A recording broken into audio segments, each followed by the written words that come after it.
So, hello and welcome to this week's episode of the Turn 5 podcast, where for some reason we're doing it live. So, welcome to Twitch. I was live and you wanted to do the podcast early, so we are merging my worlds together. So, Rich, if chat wants to get involved, just We'll bring them tell in us at what any they're saying. point. Yeah. This week we will be reviewing the Italian Grand Prix. Let's just get straight into it because I've been up since 3 in the morning and I'm up again at 3 in the morning for work. Crazy. So let's get this show on the road. One sentence race review, please, Ben. Jesus. Yeah. It was a race. Rich? That was quick. Yeah, I'm going to go with about the one thing I can remember from it. Fastest F1 race ever. Yeah. It was a Michael Schumacher record. I think it was 2003. Yeah, from the same circuit. 2004? I thought it was 3. 4? One of those two. The early 2000s. The Michael Schumacher era. And they smashed that record by over a minute. Yeah, because Charles Leclerc's race time last year wasn't actually that far away from it. And they had a safety car last year, if I remember rightly. Yeah. So, I'm not surprised we broke it. One of those ones that we've been sort of teetering on. Monza is just the track for it. It was 2003. Yes! He's got his facts right. Yeah, it's just a quirk of Monza, isn't it? It's bloody rapid. Yeah. You spend so long at full throttle that you cover 300 kilometers very fucking quickly. Exactly. And the thought is the new cars are going to go even faster. So we could very well see this record broken again next year. I will put my money on now that it won't fall next year because we're going to spend more time getting used to the new cars. I think the year after, where they've had time to properly develop the whole package, because obviously everyone's going to be coming into next year with a brand new everything aerodynamically. I'm hesitant that the record will fall next year. I think the year after, once they've had a chance to understand it a bit more, because if you think about where we are in the season, we're about 6 months in now. Yeah, around 16. Yes, they've had a good chunk of time to develop parts, but they're also going to be looking at next year and going, our car's a shitbox. Let's invest a bit towards the future instead. Yeah. So I feel like there's going to be a couple of teams that do that towards the back of the grid. So yeah. Let's get into it. Qualifying. Lando Norris left it pretty tight in Q2, didn't he? Yeah, that was awkward, requiring a tow, but equally they sent him out and at the front. So bit of a team cock up there, in my opinion. But equally, somebody has to be first, right? So it's just an awkward one, isn't it? It's Monza. Yeah. You need somebody in front of you giving you a slipstream. Whether that's your teammate or not is kind of irrelevant. You just need a car in front of you. Was it 2019 or 2020 when they were all fighting over the quali lap? And it was only Carlos and someone who actually got to start their lap. Carlos and Lewis, and then I think it was, and then both of them just fucked the... No, it wasn't Lewis because he was right at the back. He took pole. Yeah, he took pole by virtue of the shenanigans. No, he missed out on pole by virtue of the shenanigans. Charles Leclerc got pole, didn't he? I think so that's 2019. Yeah. I remember Hulkenberg coming out first, and it's like, oh, I'm taking to the I'm pretty sure runoff. there was fans as well, so it couldn't have been 2020. Yeah. So yeah, it must have been 2019. I thought you meant fans as in the fucking Brabham BT8. I was like, what? No, what do you mean the cars had fans? Fans. You got no fans?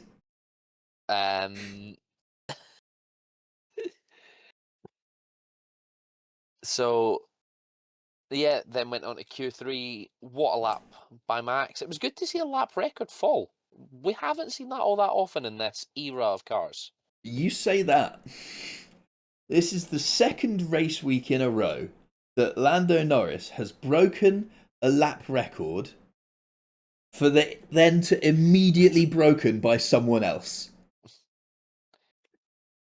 It's one of those ones that you see it in sports, right? Where it's like you watch somebody break a world record and then in the next heat somebody fucking breaks it again. Yeah. And it's like, or when somebody wins a gold medal and they've broken the world record, but the next two people behind them in like whatever it is, like the 100-meter sprint or something, also had a time quick enough to beat the world record. And it's like, what can you really do in that instance? You've done better than anybody else in history has ever done, but some other prick on the lane next to you just did it a little bit better.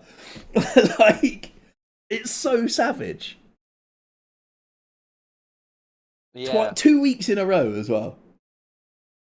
Unbelievable. I must admit, I did get a little excited when I seen the green times pop up for... Well, when I seen Charles go P1 for that very brief second in Q3, it was like, no, could he? Surely not. Surely and then not. Max overtook him. And then on the second runs, Lewis's times went green in Sector 1 and Sector 2 compared to Verstappen. I was like, whoa, could he? And then the third sector, he drove a bus. Third sector do third sector things. Exactly. And Max just pulled it out the bag. Again, a bit of help from the slipstream. It does go to show you how powerful the toe is in Monza. But as we say, it's just what you want. Have someone in front of you, and it solves one of your problems. Yeah. If in doubt, follow. Yeah. Yeah. So, I mean, obviously, you like going later, you pose the risk that somebody has an off in front of you and you don't even get to set your lap time. But I think the risk outweighs the the risk is not outweighed by the reward. The reward, yeah. Yeah. So, as demonstrated this week and most previous years. But banter, Max on pole. Yeah. Shall we get to the race? Yes. Yeah. Race start. Thoughts? A bit cheeky from Max. I mean, I get it. The runoff width changes, but equally, the rule is a car's width to the white line. Yeah. And he didn't leave it, even though Lando was a fair portion alongside him. So, and I feel like the lunge after that is therefore a bit of a byproduct of that. I do think that's a little naughty from Lando, however, in return. He just did a Max. Yeah, I'm not... This is where I still don't like the racing guidelines that Formula 1 finds itself under. I personally don't think Max should have had to return the position, because he was shown the outside. He had nowhere to go other than off. Max has set a precedent. No, I don't disagree. he's reaping the rewards of what he sowed so many times over the last few years. Do not disagree. Tough shit is sort of the rule. Shit. And I've said that a few times. I think the rules are a bit shit. Yeah, it should be that even if you've got the inside, you still need to leave space for the car. You can't go, I've made the corner, tough shit. It should be, I've made the corner and you had the opportunity to. Yeah. Obviously, this is a bit difficult in those sort of the chicanes like that, because obviously you then want to be coming across for the second apex. Fine, yes. But we have seen many numerous examples of cars going side by side through both parts of the chicane. Yeah. So, Yeah, And I we'll feel talk like about chicane moments again as we get further through the race. Yeah. That was worse. Yeah, it's gonna be a fun one, isn't it? It's gonna be a lot of chicane talk. Yeah, but then Max sort of just reeled Lando back in and drove past and into the sunset. 2023, is that you? Was rapid. Yeah, he just vanished. Not a lot anyone really could do. I mean, McLaren tried something different, but it didn't fucking do It didn't anything, work. did it? Yeah. So It just cause controversy for no reason. should we cover that bit now? Yeah, he's No. brought it up with me as well. Yeah. Oh. Look, I will give you the viewpoint of what Martin Brundle posed on the broadcast. All right, remove the drivers' names from the equation, and simply go. The pit stops would have happened like that, whichever driver it was. Mm-hmm. Now swap the order of the drivers. So Lando takes pit priority, pits, gets a 1.9 second stop, comes back out. He's in second. No big deal. Mm-hmm. Oscar then pits, gets the 5.9 second stop.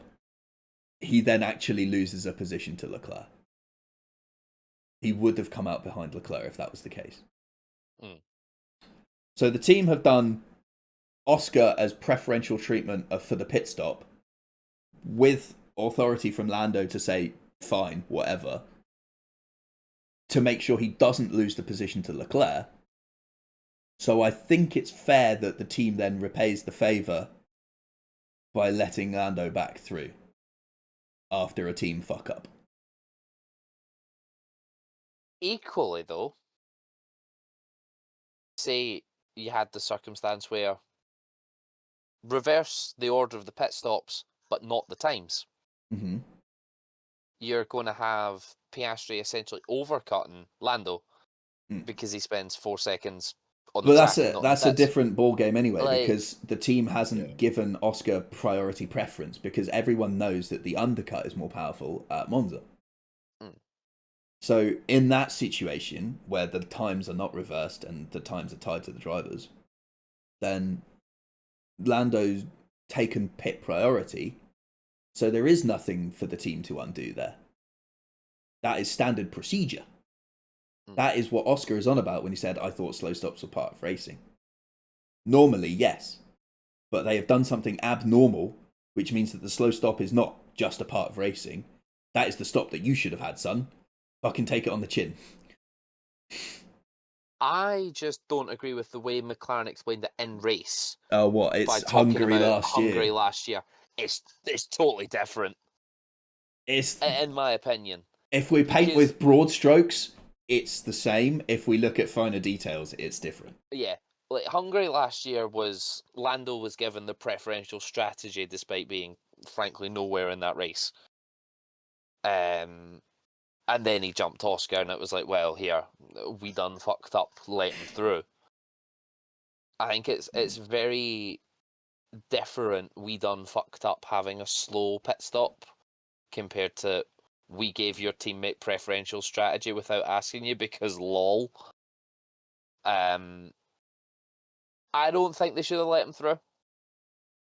I think they should just have said, you're free to race. And I actually think Lando would have caught and passed the Oscar anyway, because he was just quicker on the day. Yeah. And it's only because of the circumstances in which he found himself in front. Oscar didn't undercut Lando, which was Lando's only requirement. Yeah. And I've got to give Lando props. He didn't ask to be let back through. He was just going to get his head down and deal with it. Slow stops are slow stops. I kind of agree with Verstappen of, well, why? Like, deal with it, move on. I'm of the opinion of, why the fuck did Lando let Oscar get pit priority? Well, like, it's a team. It's a team game, but equally, you've also proved that this is one side of the pit against the other. So it's a team game, sure, but you're behind in the championship. Take the pit priority, make sure you come out in front, and then Oscar would have lost points. More points. He'd have been 4th. That would have been another. What's that? Another 3 points. Yeah. So. What does chat have to say about it? Nothing. Chat is dead. Oh, okay. Cool. Chat is just enthralled by the content that I'm putting out. Yeah, Ben, you've not chimed in. This is not just fucking around in Rich's chats.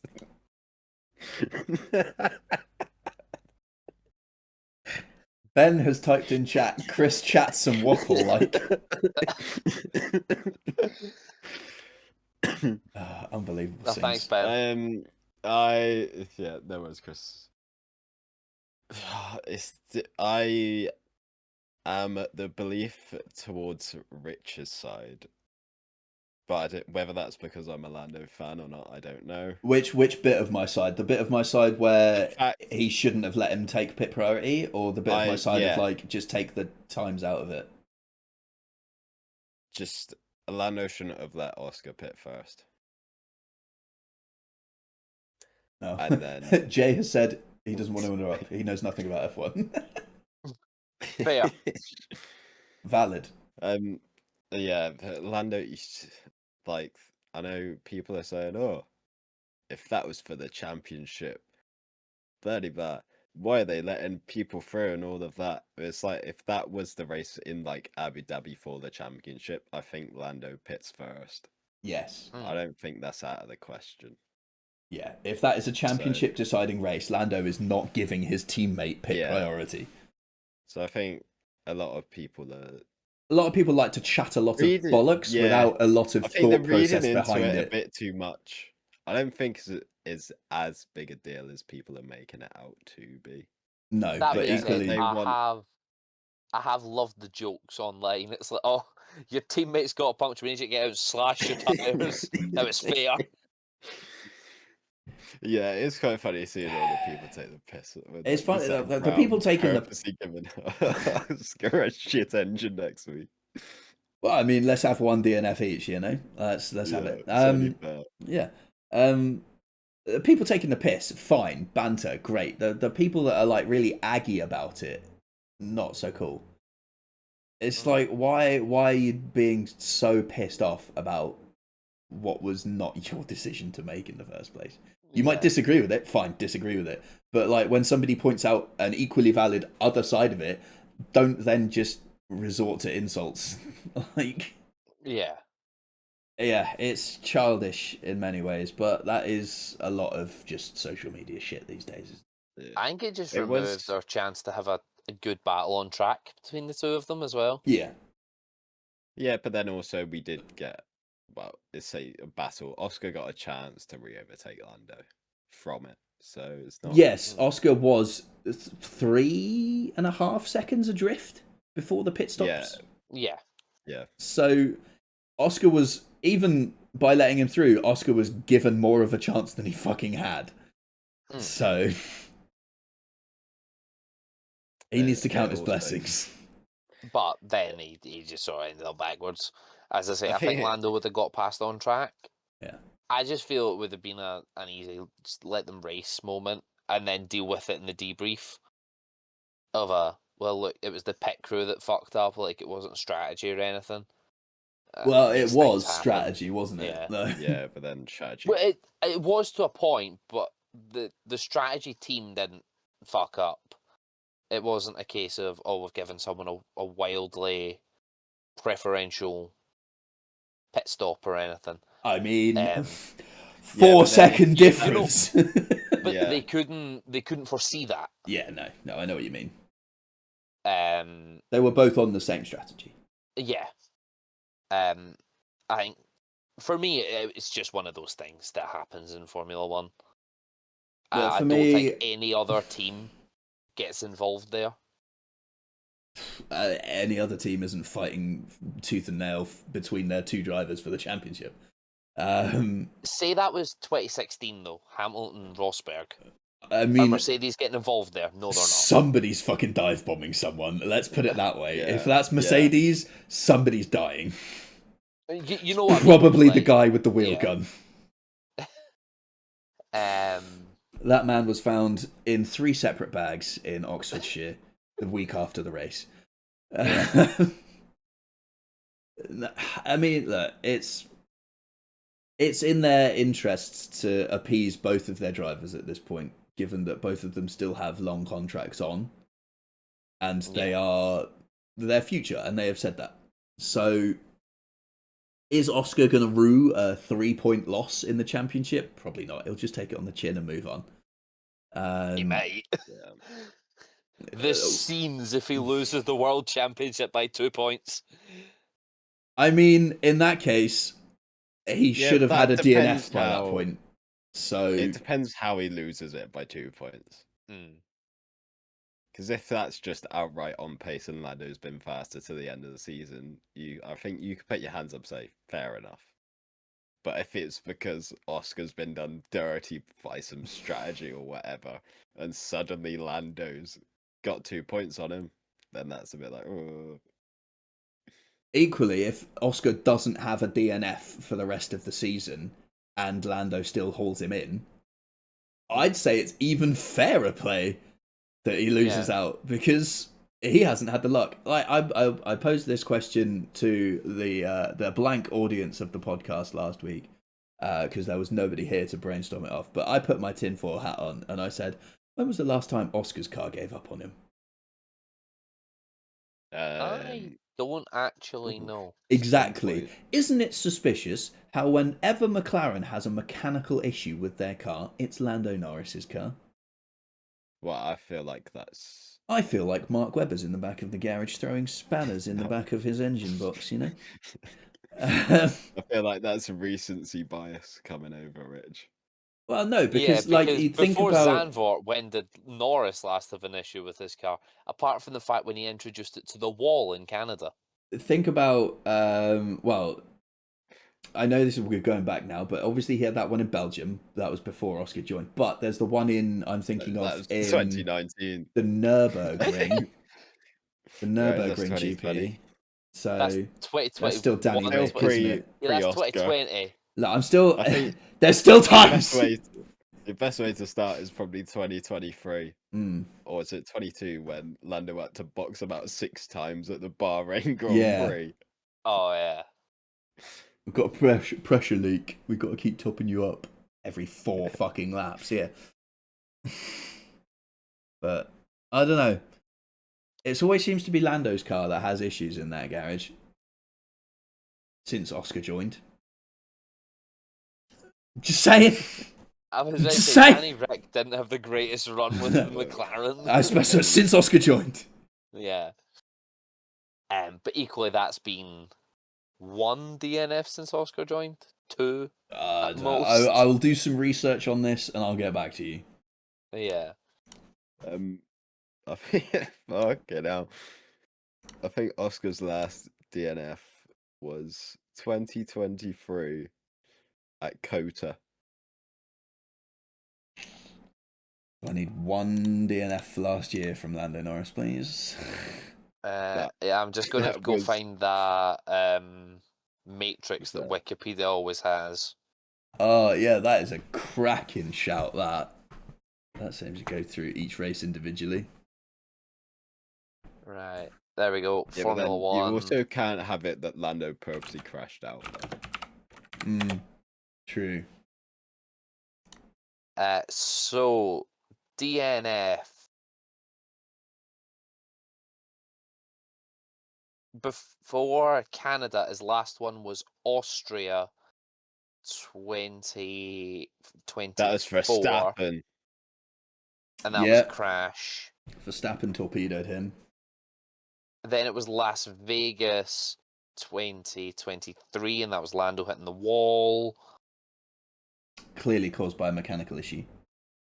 And then before that was Sao Paulo 2022. So to be fair, in terms of mechanical DNF, What happened in 2022? Lando Norris has had 1. Yeah. So Oscar was mechanical in the USA 2023.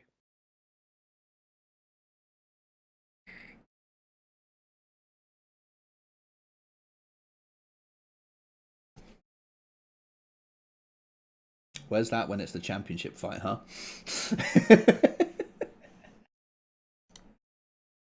So yeah, 1 DNF. In the past 2 seasons, Oscar's only finished out of the points once. Yeah. Nuts. Lando Norris has finished several out times. of the points. Several Finished times. out of the points. No times. Oh, when he's not been in the points, he's DNF'd, is what we're saying. Yeah. Okay. Well, if you're going to do it right, I suppose. But if we introduce the 2023 season, that's not so good. Yeah, no, that doesn't make pretty reading. 1, 2, 3, 4, 5 finishes outside of the points in the 2023 season. Whoops. Bahrain, Saudi Arabia, Miami, Spain, and Canada. And in 4 of those, he finished 17th. Interesting. So anyway, shall we talk Carlos Sainz and Ollie Behrman? Yeah. What are we doing? Should we do Stroll lock on first? Oh, yeah. Hmm. Yeah, that was just a bit naughty from Ocon. And it's what the stewards should have done in 2019 with a certain Charles Leclerc. Here it comes. Here it comes. He Because never forgets. He never forgets when his precious Lulu gets done out of a position. Because it was exactly the same incident. That makes me annoyed because I agreed with the 5-second penalty until Chris has just said that, and now Now I'm thinking black and white flag. Yeah. But yeah, no, it's a slam dunk penalty. There's just no defending it. He simply said to Mr. Stroll, grass. Mm-hmm. And yeah. Next. In Ocon's defense, Stroll would quite happily go on the grass anytime he likes. But yes, we know that. But this time Stroll maybe didn't want to go on the grass. Well, he gave him the opportunity. Turns out Stroll didn't want to go on the grass, but he did anyway. Stroll did put a tyre on the grass when Ocon was still leaving space. True. And bring in physics lessons back into this, right? So when you cross a divide, a change of traction on surfaces, the lower traction side slows. So by putting a wheel on the grass, he has turned his car towards the grass. So if anything, it's his own fault. I've heard enough. 10-second penalty to Esteban Ocon. Exactly, yeah. It's a 5-second penalty to Stroll and a 10-second penalty to Esteban Ocon. Yeah, sounds good. Good stewarding, guys. We'll see. Yeah. Next incident. Sainz Behrman is the next one. I don't quite agree with the stewards on this one. I don't either. Right, I didn't agree with the stewards in Zandvoort last week. Which incident? Yeah, with Lawson. Oh, no. Sainz should not have been given a penalty for that. That was mental. Yeah. And Sainz has been involved again this week in what I would say is a similar incident. Sainz is going after these fucking RBs like nobody's business. And to be fair, the same penalty logic was applied, but I think the logic is still just flawed. I think the stewards felt bad for last week with Carlos. So let's give it to his opponent this week. Just briefly on last week's penalty, Williams have launched a right of review I believe that's going to be heard this week at some point. So fuck all's going to happen with that. Yeah, James Vowles even said that. He's like, we don't expect anything, but we want to know where we stand when it comes to how we race. Never say that on the record. We don't expect anything, because then they'll look at that and go, brilliant. Fuck off. Give us your money and get the fuck out. That's it. Never say we don't expect anything from this. Do a Felipe Massa. Expect the world fucking championship. That's coming up in a couple of weeks as well, by the way. I think that's the 19th, I think. So, watch this space. Felipe Massa's going to court. 2008, what is it? 8? Yeah, 2008 world 2008 champion. World Drivers champion, Felipe Massa. So, yeah. The scenes in Brazil when that happens. The herald around the track with his championship. Mate, nearly 2 decades afterwards. We're looking at what we're on 2025. 17 years. There'll be fans in that grandstand that weren't even fucking alive when that race was run. Who's that there? Who the fuck's Felipe Massa? Oh, some Formula E driver Felipe Massa. Absolute scenes. Formula E driver wins Formula 1 World Championship. Crazy. Oh my god, it's not going to happen. It's not, but funny. Okay, cool.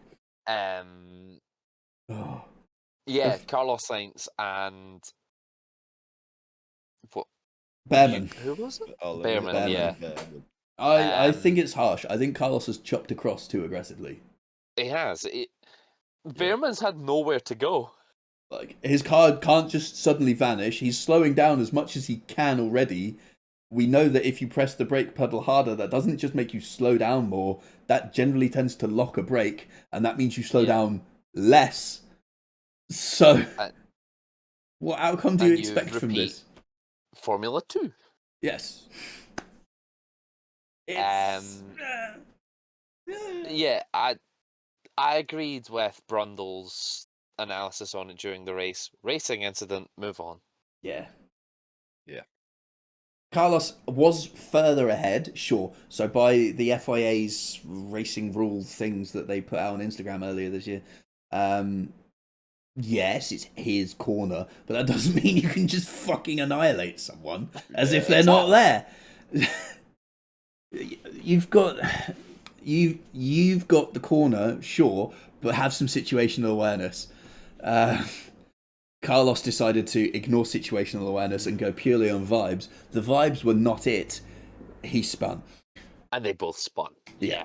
So. And then we had another incident at the same corner with Kimi Antonelli driving erratically. No, I think that was actually for his Curva Grande.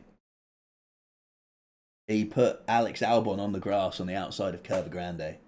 Ah, I see. I think that's what that was for. Alex Albon then decided to just fucking overtake him into the Roger chicane anyway. Yeah.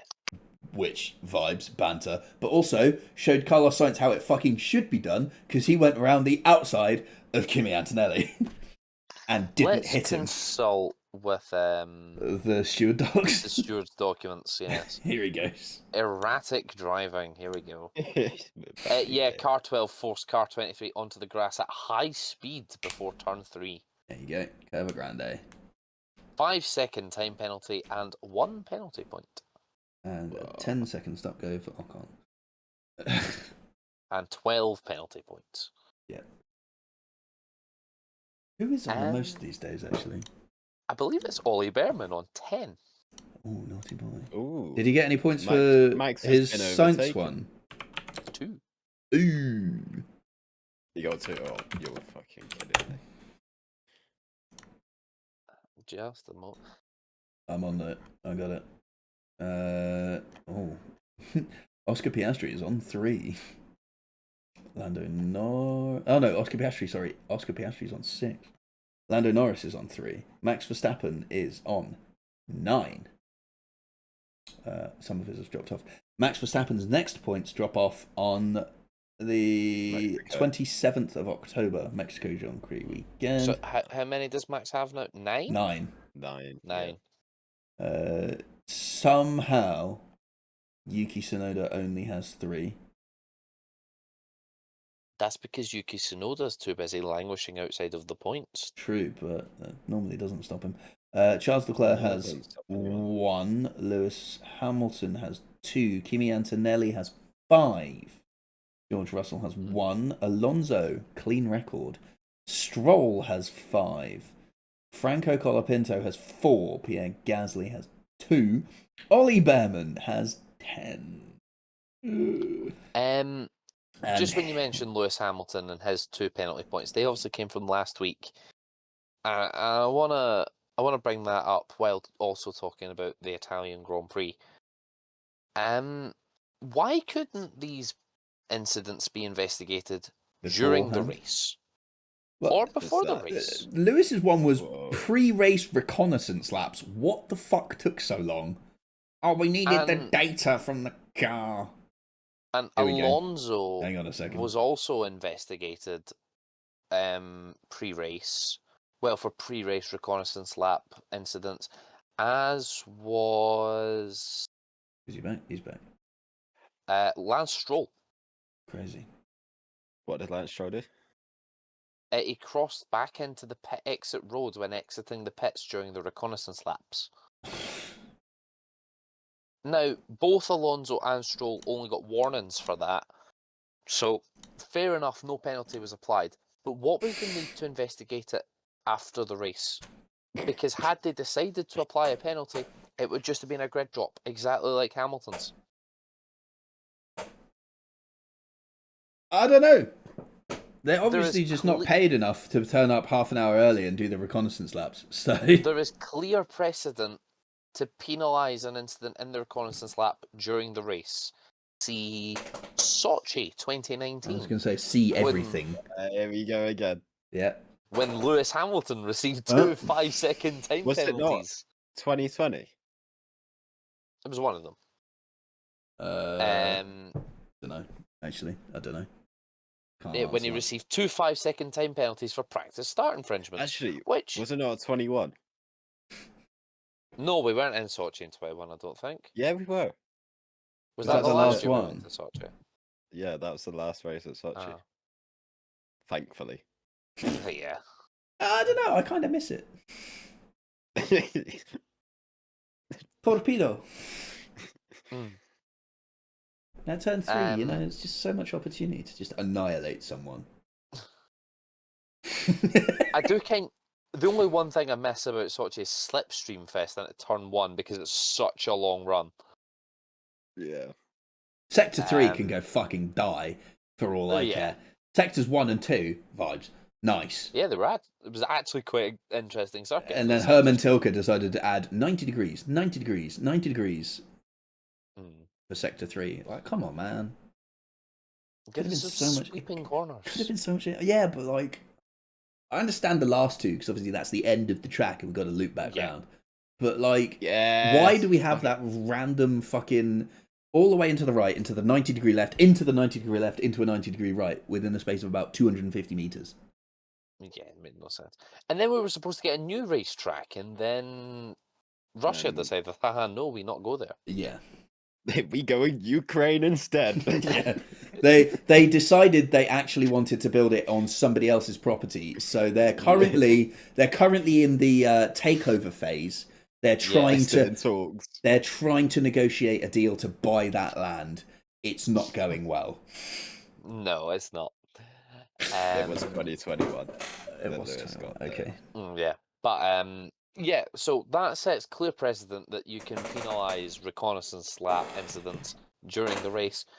So FIA, see how something happens in Baku, can we just fucking deal with it, please? You know what they'll say to that? It's paid DLC, Chris. They'll say no. They will. They will.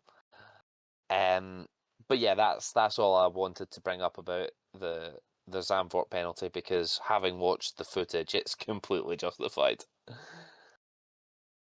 There is a clear double waved yellow light panel, and Lewis just goes, haha, fast. Yeah. There's nothing else to say about it. He did not sufficiently slow. He barely slowed, let alone sufficiently. So, yeah, no, I've got nothing to say about it other than could we not just have penalised it in Zandvoort? Other than this truly deserves the 2008 Drivers' World Championship. Fuck Formula E driver Felipe Massa. Imagine if Lewis now goes around Brazil with the 2008 Drivers' World Championship. Massa gets denied, so Lewis like, you know what, this fucker can have it. Let's just crack this trophy out. Yeah. That's going to be his rear wing for the Sao Paulo Grand Prix, just 2008 the World Champion. Yeah. Just on the helmet, 2008 World Champion.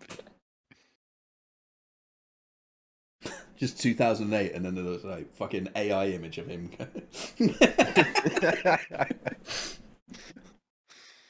No, it was just write Singapore 2008 on the side pods. Singapore Airlines is a one race sponsor for Sao Paulo. Does a helmet tribute to Nelson Piquet Jr. That would probably be the most subtle way of doing it, actually. Yeah, I quite like that. Let's have one of them, please. Yeah. Or better yet, just on the top of the helmet is a picture of Nelson Piquet Jr.'s Renault in the wall. Flavio Briatore. Can we just get a Flavio Briatore portrait on the top of Hamilton's head, please? Yeah, Flavio Briatore tribute helmet for the Sao Paulo Grand Prix. Absolute please. scenes. Make it happen. Please. He's a citizen. He's been granted citizenship of Brazil as well. So technically, a 2008 world champion is a Brazilian citizen. Yeah. What's Massa doing?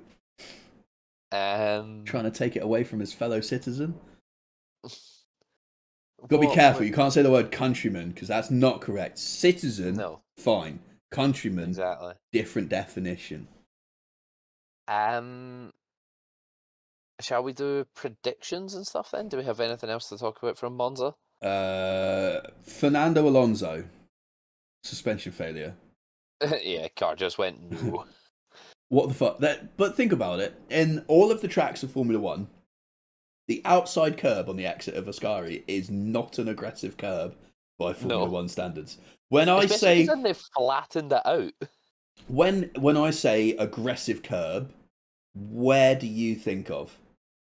Bus stop at Spa. Valid. The entire Red Bull ring. Red Bull! That's what I'm going for. The outside corner of like turn 9-10. That is an aggressive curb. That shit eats the underside of your car if you go too wide over that. Ascari is nowhere near that standard. Why the fuck is his car braking? What happened there?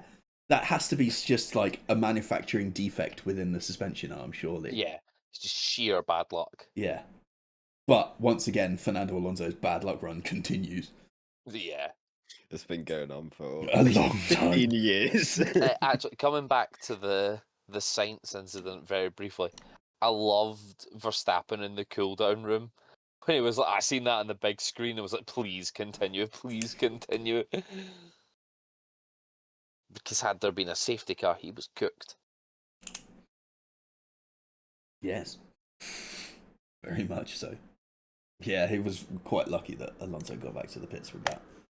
Alonso got back to the pits, and the other two managed to stay out the gravel. Predictions then? I can't really think of anything else that happened in the race, to be honest. Yeah, I was in a lay-by in the pissing rain, watching on my phone in a van while eating a meal deal from a rival supermarket. Right, big scores this week. Ben, you lost.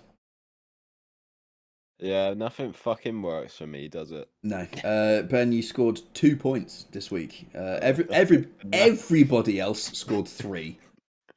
Wow. So yeah, you lost out so big. Sorry, mate. Your 2 points were for Norris and Verstappen on the podium, but in the wrong positions. Chris, your 3 points was for putting Piastri in third, which is where he did finish. And then mine and Sonia's, we both put in the same podium prediction. So both of ours are for putting all 3 drivers on the podium in the wrong place. Yeah. Gutted. Bold predictions. Nobody got theirs. Ben, you said Piastri car issues. Chris, you said Norris DNF. And I said Ferrari would score no more than 8 points this weekend. They scored 20. Bummer. Lapdown Showdown is a tie between myself and Chris this week. The actual answer was Franco Colapinto on lap 35 and 1 lap down. Both me and Chris said lap 35 and 1 lap down, but we both got the driver wrong. Ben, you said Ocon. Chris, you said Bortoletto. And I said Gasly. So we all were shit out of luck there. The Podium Prediction Championship. Chris, you're on 48. I am on 52.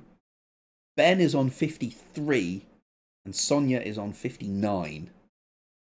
It's all a bit lot close. Closer than I think it's ever been. Yeah. Especially this late into the season. Yeah, I'm scared. I'm 7 points off the lead. I need to haul this in so I can defend my championship. Yeah, after I fucked it last year as well. Yeah.